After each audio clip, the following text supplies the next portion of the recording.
quero falar com os irmãos em Marcos, no capítulo 16, no versículo 15. Marcos, capítulo 16, versículo 15. Essa frase, quem fala é Jesus. E uma frase que todo mundo na igreja conhece. Que todo mundo na igreja está acostumado a ouvi-la. E eu queria repetir ela novamente. E disse-lhes: ide por todo mundo e pregai o evangelho a toda criatura. Eu vou repetir. É curto. É verdade, pessoal? E disse-lhes: ide por todo mundo e pregai o evangelho a toda criatura. E eu fiquei detido nesse contexto, na qual Jesus fala: olha, é para você pregar o evangelho para toda criatura. E eu queria parar na palavra evangelho. Apenas a palavra evangelho. Quando nós falamos na palavra evangelho, se você pudesse traduzir a palavra evangelho no grego, ele significa boas novas. Porém, eu queria pegar essa palavra evangelho, que significa boas novas, e me aprofundar um pouco mais em cima desse texto, ou dessa palavra evangelho. Quando você ouve a palavra evangelho, você ouve boas novas. Muitas pessoas, elas ouvem essas boas novas, mas nem todo mundo guarda essas boas novas. Só que nessa noite, quando você fala a palavra evangelho, eu queria traduzir essa palavra evangelho em transformação. Quando Jesus chega e fala assim: olha, ide por todo mundo e pregai o evangelho, ou seja, ide por todo mundo e pregai boas novas. E quando ele fala boas novas, olha, ide por todo mundo e pregai transformação. Pastor, transformação é. Quando eu falo transformação, meu tempo é curto. Eu vou falar sobre Saulo. Saulo, um judeu, na qual perseguia o povo de Deus, e ele quer ir para dentro. A Bíblia fala, inclusive, o autor de Atos, ele dá a entender, no capítulo 8, que o responsável da morte de Estevão, sabe quem foi?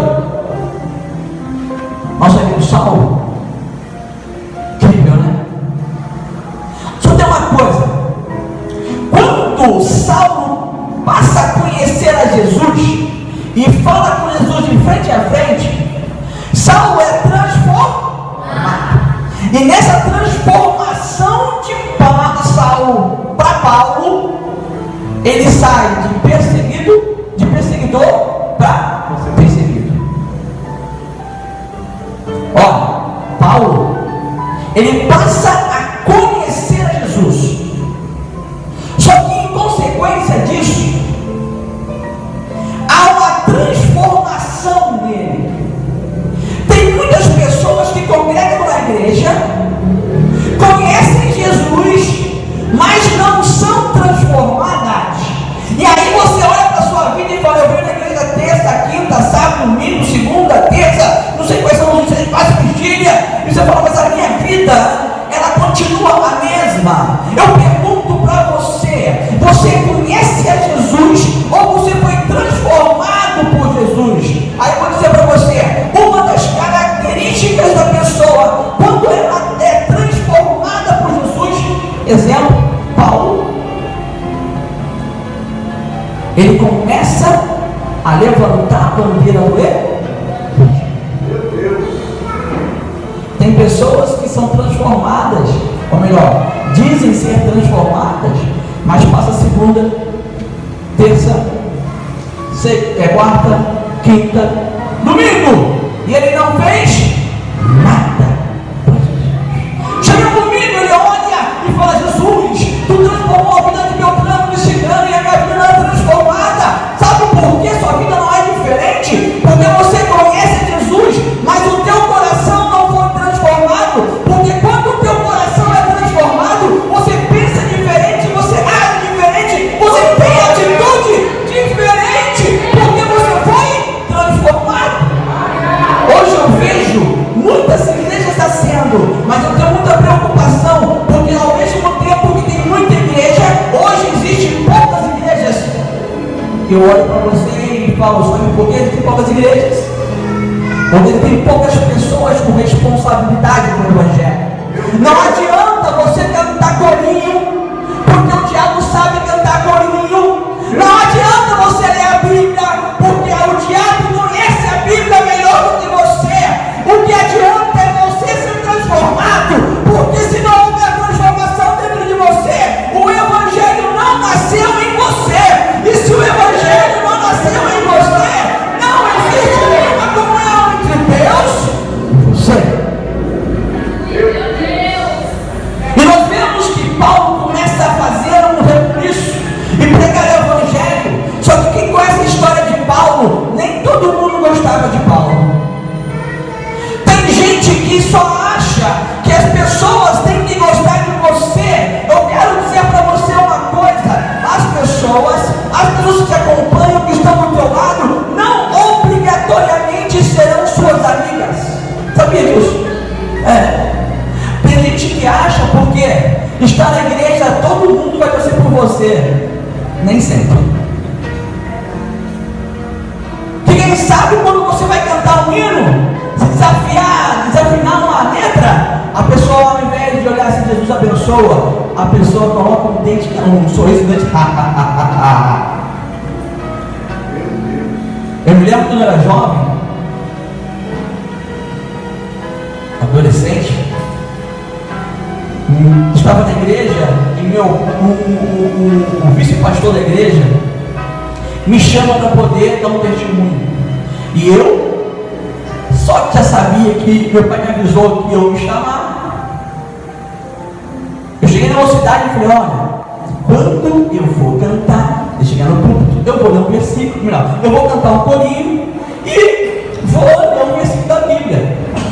Combinado? Qual o hino? Quando aqui cheguei, alguém me tocou. Essa voz linda que eu tenho, né? Dentro. E quando eu cheguei no púlpito, fui chamado para poder dar o testemunho. Eu falei assim: quando aqui, irmão, engasgou.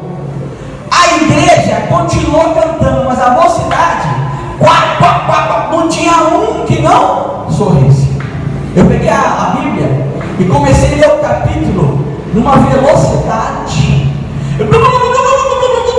Sentei na igreja e falei: eu nunca mais eu vou subir no púlpito, porque riram de mim. Às vezes você acha que você não é capaz, que você não vai conseguir, que você, quem sabe, não tem uma voz afinada, ou você não sabe pregar, ou você não sabe evangelizar. Mas eu quero te falar uma coisa: sabe quem capacita? É aquele que transforma. Eu vou dizer para você uma coisa: jamais imaginariam que Saulo iria estar do lado da igreja, ou das pessoas que criam em Jesus. Olha, Paulo jamais. Saulo, ele era um judeu nato, ele respeitava as leis dos judeus, e no caso, quem cria em Jesus estava de contra. Quem estivesse de contra, ele ia derrubar. E quantas pessoas morreram por causa da decisão de Saulo? Engraçado que Jesus, ao invés de falar assim: meu irmão, tu matou um monte de gente que estava comigo, então já que tu matou um monte de gente, eu vou te matar também. Sabe o que Jesus fez? Não. Já que você transformado. E eu vou te colocar como ministro. É brincadeira? Olha, você não prestava, mas eu vou te colocar como ministro, como cabeça. Eu vou dizer para você, quem sabe você já fez tanta coisa errada na tua vida, mas Jesus vai te colocar como cabeça, porque quem transforma é Jesus, quem faz é Jesus, o milagre quem é dele. Fala, Senhor. E às vezes achamos que a nossa história é uma história ruim. Quem sou eu? Eu fiz tanta coisa errada, fiz tanta coisa. Aí Jesus fala nessa noite: olha, se você conhecer o Evangelho de Boas Novas, o Evangelho que transforma a sua vida, vai ser diferente. Só que tem uma coisa: Paulo, ele termina os dias dele de uma forma que nem todo mundo queria. Ele chega em 2 Timóteo, capítulo 4, no versículo 6 a 8, ele fala assim: olha, porque eu já estou sendo oferecido por aspersão de sacrifício, e o tempo da minha partida está próximo.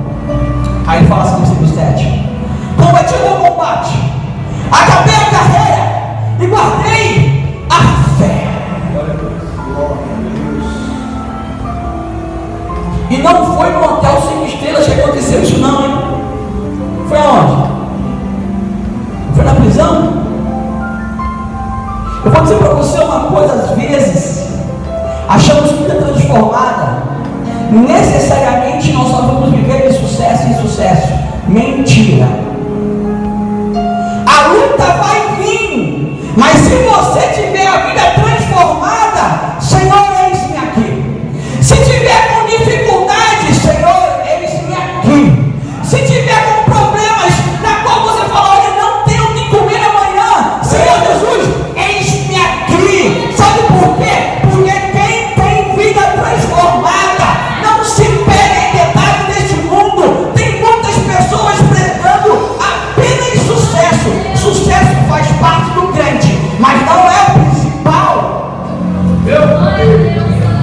Quando você tem a vida transformada, as coisas da sua vida vão acontecendo gradativamente.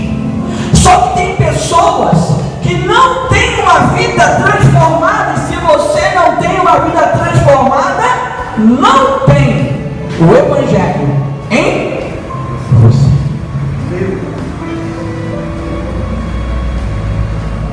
Quando nós falamos em Evangelho, nós falamos em cura. Olha, tem boas novas para você, viu? Ide por todo mundo e pregai o meu Evangelho. Porque tem boas novas. A boas novas ela transforma. A boas novas ela cura. Nós temos aquela mulher do fluxo de sangue em Marcos capítulo 27, capítulo 5, versículo 27 ao 28. Como o meu tempo é bem curto, eu vou tentar falar apenas para os irmãos. Aquela mulher, ela tinha uma doença, uma doença delicada, incurável para aquela época. Só que ela cria que se ela tocasse na orla de Jesus, ela ia ser.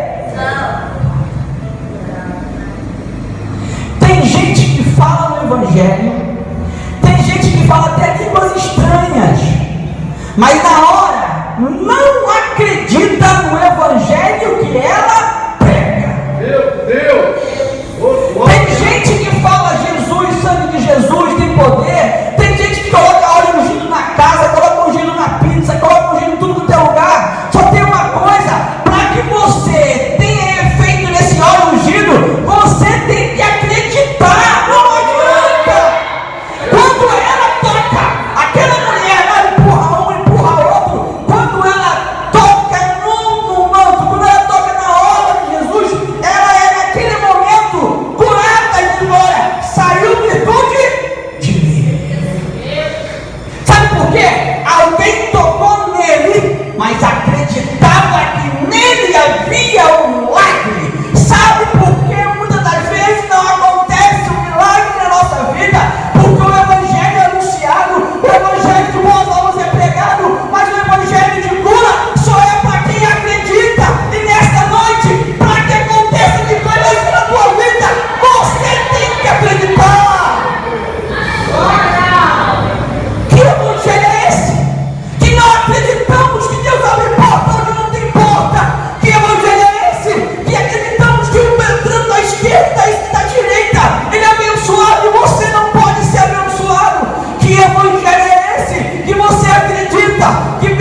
esse que você tem vivido?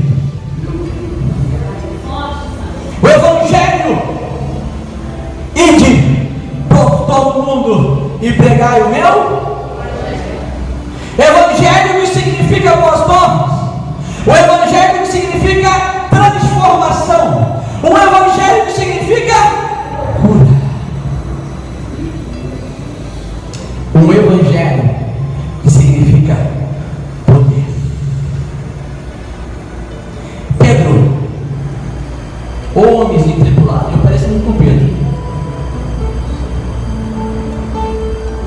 Pedro, ele nega Jesus uma vez, nega Jesus duas vezes, Pedro nega Jesus três vezes.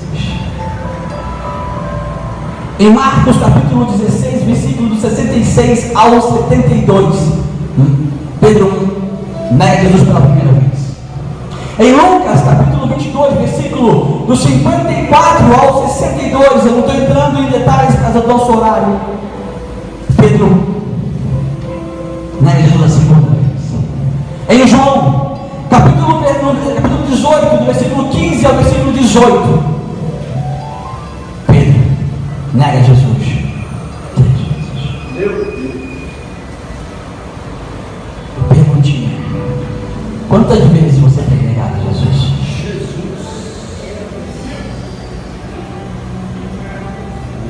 Eu conheço o Evangelho. Amém.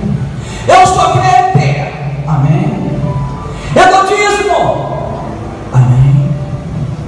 Mas se esse Evangelho que você tem e você não tem poder, não é Evangelho. Meu Deus.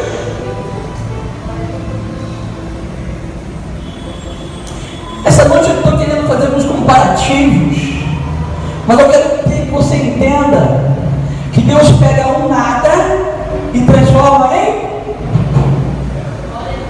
Mas você precisa ter o Evangelho dentro de você.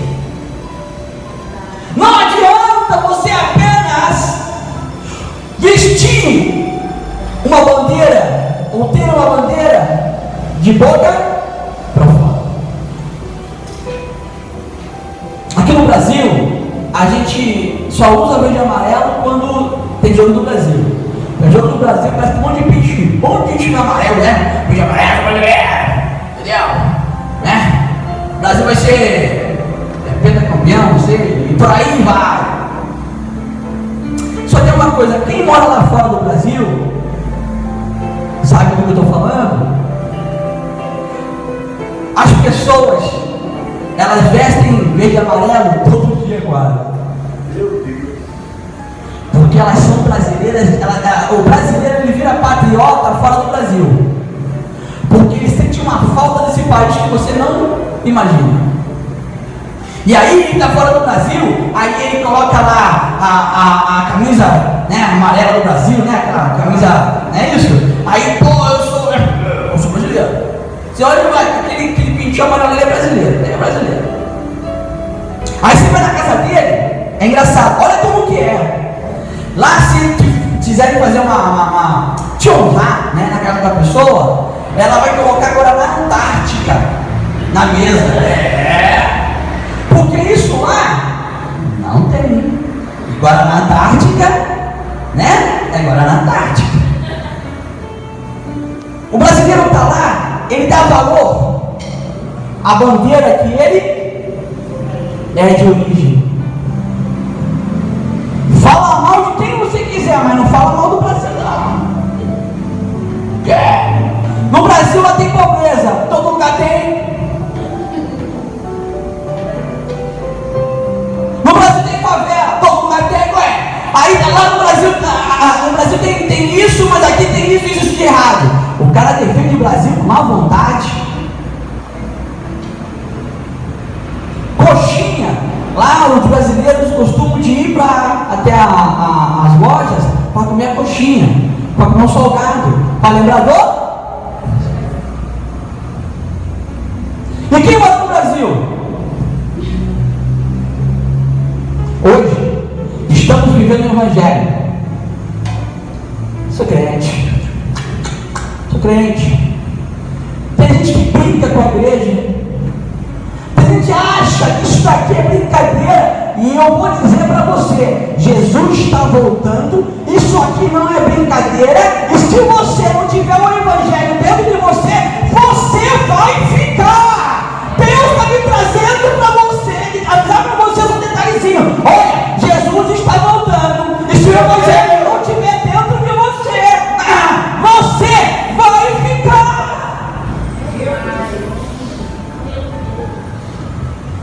Pode ir com o meu carro, pode ficar com a minha casa, fica à vontade, por favor. Só quero subir. Só isso. E nós vemos que Pedro, ele nega Jesus 3 vezes. Só que quando Pedro é revestido do poder de Deus, nós vamos ver em Atos, capítulo 4, no versículo 8, um Pedro totalmente diferente. E ele prega de uma forma diferente. Ele fala de uma forma diferente. Ele trabalha com ímpeto. Sabe por quê? Porque ele foi transformado. Tem gente que está brincando com o evangelho, fingindo que está agradando a pastor. Você não está agradando a pastor. Jesus está vendo o que você está fazendo, tá, meu querido? Fizer as coisas na frente dos outros é fácil. Eu quero ver você ser verdadeira nas costas. Sabe por quê? Eu trabalho com uma área, na área de sistema de câmeras. E quando a gente coloca câmeras no CFTV, em loja principalmente, você tem que colocar a câmera de cima para baixo, não é na lateral. Porque em cima para baixo eu não estou preocupado quem está roubando. Eu quero saber o que está roubando. Se o teu rosto para mim não é importante. O fato do flagrante, né? Porque tem outras câmeras que vai ver seu rosto. Porém tem a principal que está olhando de cima para baixo. Ei, Jesus é a câmera. Sistema de CFTV digital. O crente ele anda e a câmera está lá em cima dele. Aí sabe o que acontece? É que nem eu. Às vezes eu estou com um papel na mão, muito para jogar no chão. Aí eu falo, não, que vendo? A Jussiele fala, Anderson. Aí dentro de mim, vem cá, brother. Mas Jesus está vendo, cara, a tua atitude é uma atitude errada. É um princípio errado. Sabe por que tem crente que não tem poder? Porque ele é na frente uma coisa e nas costas ele é outra. É porque às vezes, quando a pessoa está perto de você, você pega, dá um exemplo apenas, tá? Ô pastor, aqui ó, copo de água gelada, né? É o criador. Meu Deus! Quando eu tinha empresa, muitas das vezes, chegava na firma, quando eu chegava tinha um funcionário meu, eu sabia quem são as malinhas que eu tinha. Quando eu chegava, neguinho ia varrer, outro ia arrumar, outro ia fazer alguma coisinha. Você que acha, todo mundo achava o que fazer. Quando eu saía, todo mundo parava. Só que na minha empresa tinha CFTV. Eu sabia quem trabalhava direito para mim e quem não. E hoje em dia tem áudio. Além das empresas saberem o que está acontecendo, eles estão. Ei, Jesus tem câmera e tem áudio. Meu Deus! Existem pessoas que dizem ter poder e tem pessoas que têm poder. As pessoas que dizem que têm poder, ela faz um teatro. Só tem uma coisa. Jesus está assim, ó. Rapaz, se eu voltar agora, você fica. Sabe por quê? Porque aqui na igreja você é uma pessoa. Saindo ali para fora você é outra. Aqui o pastor fala, vamos ajoelhar, vamos orar. Tem gente que está aqui nessa noite que ajoelhou hoje. A semana inteira ele não ajoelhou. Aí olha para mim e fala assim, a minha vida não é uma vida tranquila.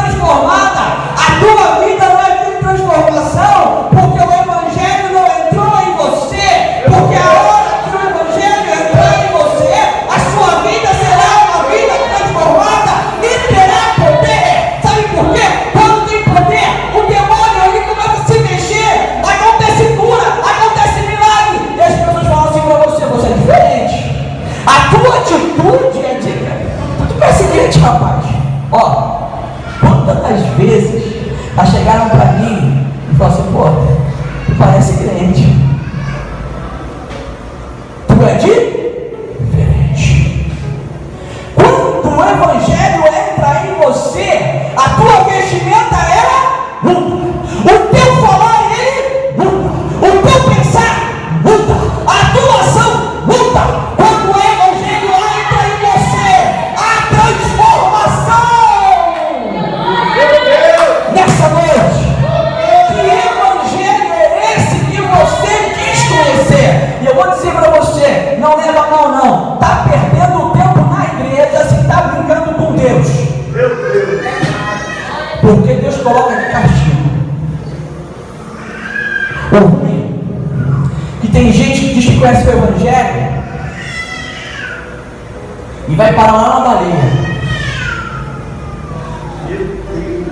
E anda na baleia para lá, e anda na baleia para cá, enquanto não fizer o que Deus mandou você fazer, vai ficar na baleia.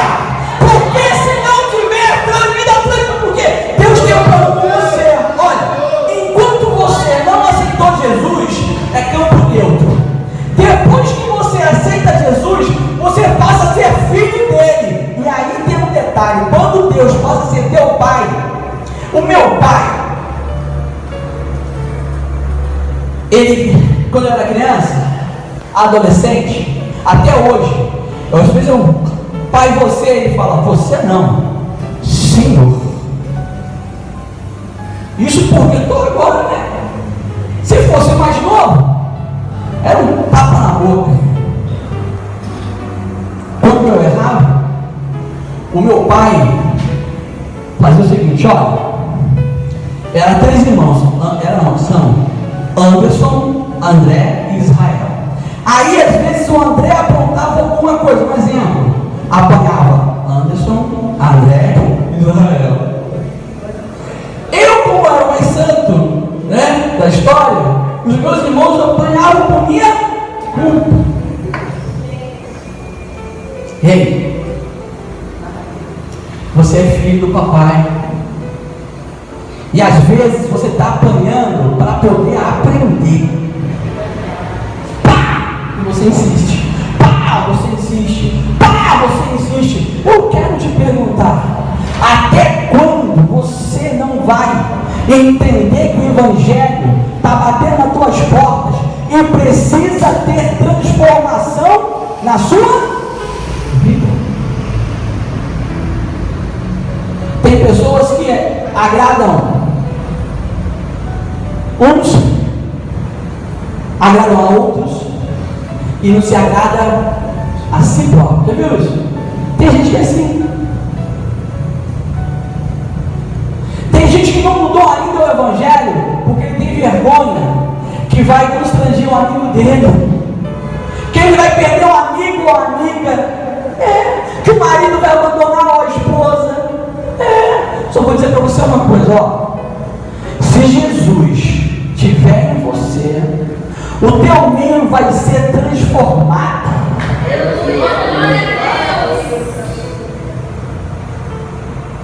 Às vezes não entendemos o trabalhar de Deus.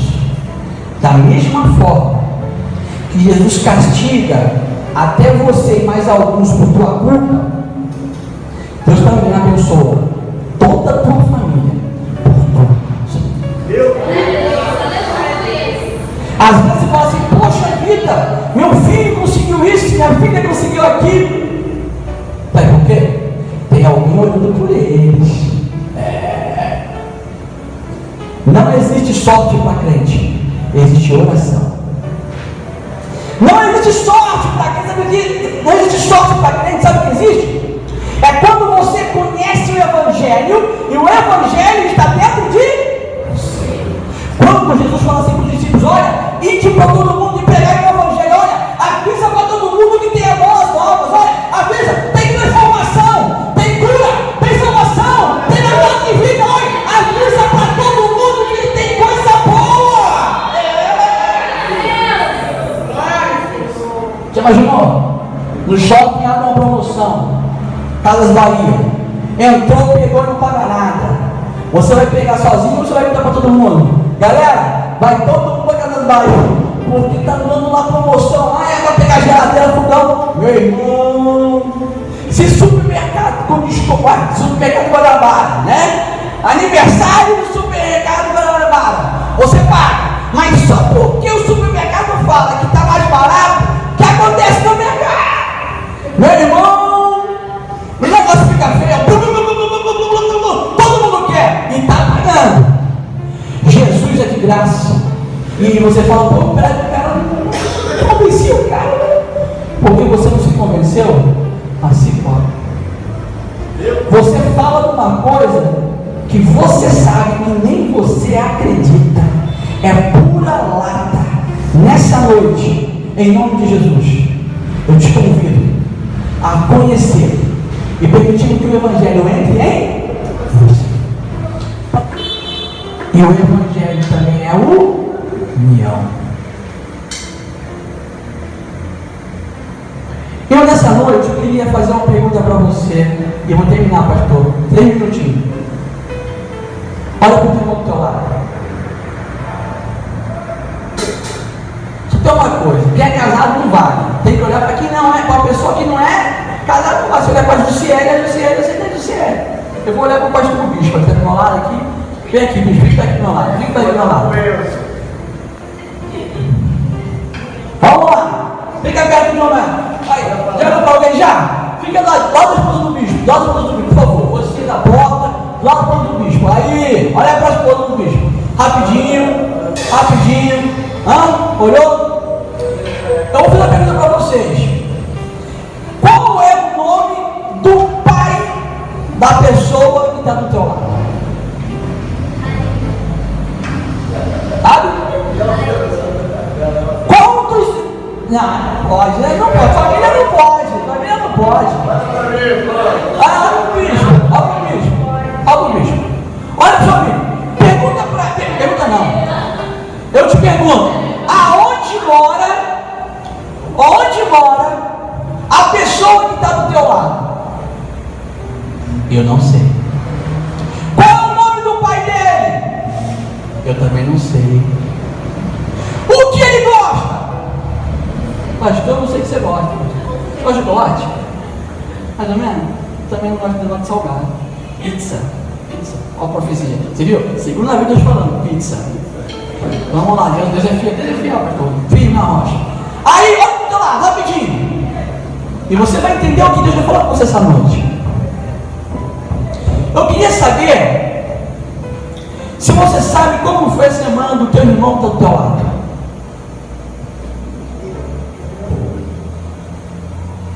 Pergunto para você. Como te falar que temos união? Se o irmão que chamamos de irmão não sabemos nada sobre ele. Obrigado.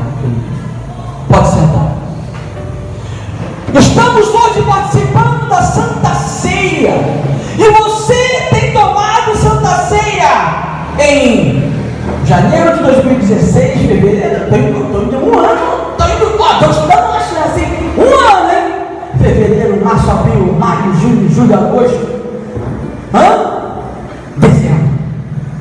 Janeiro de 2017, fevereiro de 2017, março de 2017, abril de 2017. Daqui a 2 dias é nosso aniversário. Jesus, toca o coração. Opa, tirei meu, né? Agora eu pergunto para você. Falando de Santa Ceia, e toda vez que eu pego o pão, sabe o que eu faço com a minha esposa? Eu troco com ela o pão. Eu troco o vinho com ela. Sabe por quê? Tem união entre eu e a minha esposa. Só que a igreja do Senhor, ela não é composta entre eu e ela. Meu Deus. É irmão. O que você tem feito em prol do teu irmão? Não me responda para você não passar vergonha. Quando você orou hoje, por muitos irmãos que estavam aqui, de verdade, você orou. Meu Deus. Por quantos irmãos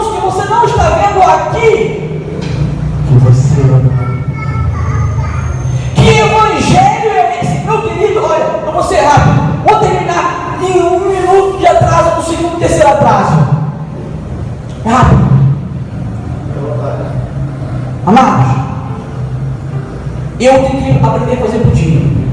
Hoje minha esposa faz. Glória! Não é aquele mousse como goiabada, mas é um pudim.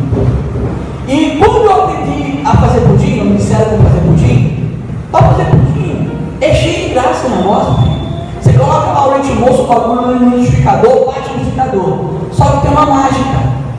Quando você coloca o pudim, porque eu não gosto de pudim com furinho. Se tiver furinho, eu não como. Sou chato. Mas sabe qual é o segredo para que o pudim que tenha furinho? Tem segredo. Você tem que pegar o pudim, colocar naquela bandeja lá, que já tem lá, já colocou antes o caramelo, não é verdade? Fala aí, quem sabe, põe o caramelo e põe o pudim. Só que tem que ter um negócio com água e o pudim fica dentro desse bagulho boiando com água, não é isso, amor? E é ali que fica o pudim. E o pudim é feito de ingredientes. Então, além dos ingredientes, essa é a etapa para que o pudim seja feito. O Evangelho de Boas Novas, ele tem um monte de pedaços, parece um povo. E você precisa preencher tudo para que o bolo saia direito, sem furinho. Se tiver furinho, é no campo. Amado, para que você entenda a palavra Evangelho e maximize essa palavra Boas Novas, e maximize Boas Novas como transformação, como cura, como poder, e terminando na palavra união. Se você tiver união com o teu irmão, o diabo não vai vencer essa igreja. Se essa igreja tiver união, você imaginou? Olha, não mexe comigo não, porque sou forte. Aqui fala baixinho, gordinho é ruim, hein? Peraí. E aí? Dá para encarar? Quer mais alto? E aí? Tamo junto? Vem pra cima! Aqui tem 3. Sabe o que significa? Quando existe união, o diabo ele consegue encontrar uma parede. E aonde é a união, o demônio é derrotado. Obrigado, pastor. Obrigado, meu querido. Nessa noite eu quero te ensinar uma coisa. Existem algumas etapas para que o Evangelho entre em você. Não adianta apenas entrar um pedaço do Evangelho. Ele tem que ser completo. E nesta noite não adianta participar da Santa Ceia se não houver transformação na tua vida. E para que haja transformação nesta noite tem que ter união. Olha, quando você faz alguma coisa para Jesus, você não faz para mim nem para o pastor, você faz para Jesus. Às vezes uma simples atitude que nós tomamos dentro da igreja, Jesus está escrevendo. Aí ele fala assim: pouco foste fiel no pouco, sobre muito te colocarei. Nessa noite eu quero terminar a ministração falando sobre 1 Coríntios capítulo 11, versículo 23. Porque eu recebi do Senhor o que também vos ensinei, que o Senhor Jesus, na noite em que foi traído, tomou o pão e, tendo graças, o partiu e disse: tomai e comei, isto é o meu corpo que é partido por vós.